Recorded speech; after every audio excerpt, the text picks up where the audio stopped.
Hello Brian, আশা করি সবাই ভালো আছেন। আজকে আমি লটকা মাছ দিয়ে একটা রেসিপি করব, আর সেই রেসিপিটাই আপনাদের সাথে শেয়ার করব। আমি লটকা মাছগুলো সুন্দরভাবে পরিষ্কার করে নিছি, আর এটা এখন তৈরি করব। অয়েল দিয়ে দিব, তেলটা গরম হয়ে গেছে। এখন আমি পেঁয়াজ কুচি দিয়ে দিব। পেঁয়াজটা সুন্দরভাবে লালচে করে নেব। আদা রসুন বাটা দিয়ে দিব। মরিচের গুঁড়া, ঝালটা একটু বেশি দিব, 2 চামচ দেবো মরিচের গুঁড়া। হলুদের গুঁড়া 1 চামচ, ধনে গুঁড়া 1/2 চামচ। মশলাটা সুন্দরভাবে কষাই নিব। অল্প একটু পানি দিয়ে সুন্দরভাবে মশলাটা কষাই নিব। খুব সুন্দরভাবে কষানো হয়ে গেছে। এখন আমি এখানে টমেটো দিয়ে দিব। টমেটো কুচি,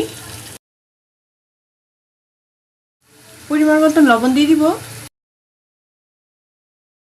এটা সুন্দরভাবে কষাই নিব। খুব সুন্দরভাবে কষানো হয়ে গেছে। এখন আমি মাছগুলো দিয়ে দিব। মাছগুলো সুন্দর করে দিয়ে দিব।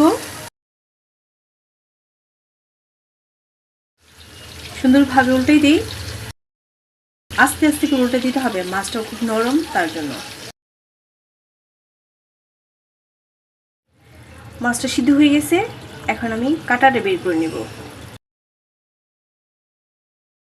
এভাবে আলতো করে কাঁটাটা বের করে নেব, তাহলে কাঁটাটা সম্পূর্ণ সুন্দরভাবে এসে পড়বে।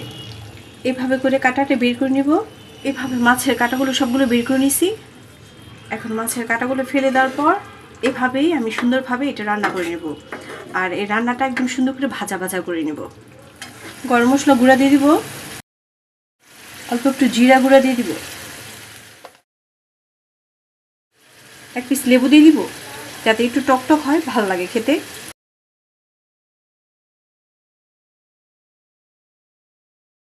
মাছটা সুন্দর করে ভাজা ভাজা করে নেব। ধনেপাতা কুচি দিয়ে দেবো। ধনেপাতাটা ফ্রিজে ছিল। খুব সুন্দর ভাজা ভাজা হয়ে গেছে। এখন এটা আমি নামাই নিব।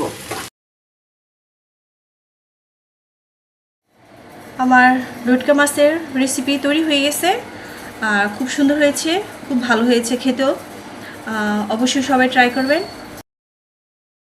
ওকে, সবাই ভালো থাকেন। যদি ভালো লাগে তাহলে অবশ্যই শেয়ার করবেন। টাটা।